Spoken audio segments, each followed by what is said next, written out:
Det er ikke nogen almindelig hverdag. Det er selvfølgelig hverdag på den måde, jeg skal op og afsted, og når jeg møder på arbejde, så er det selvfølgelig som Mette.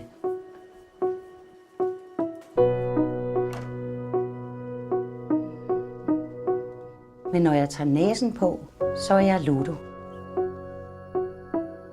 Og så ved man aldrig, hvad der kan ske.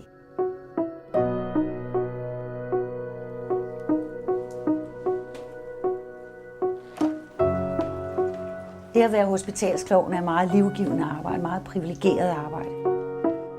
Tænk at få lov til at gøre en forskel.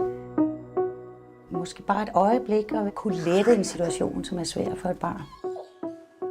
Jeg henvender mig jo til det raske barn, der er inde i det syge barn.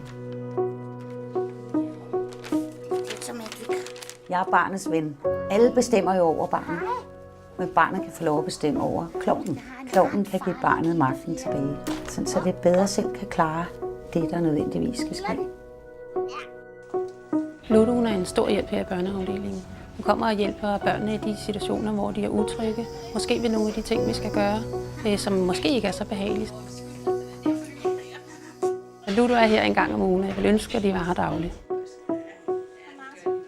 At få lov at give nærvær på barnets betingelser er simpelthen stort. Det er et lyspunkt, hver gang hun kommer. Der sker noget andet, end når vi bare ligger her i sengen, og dagene ligner hinanden, og så er det altid rart, når Ludo kommer. Så kommer der smil på læben, og så går det nemmere.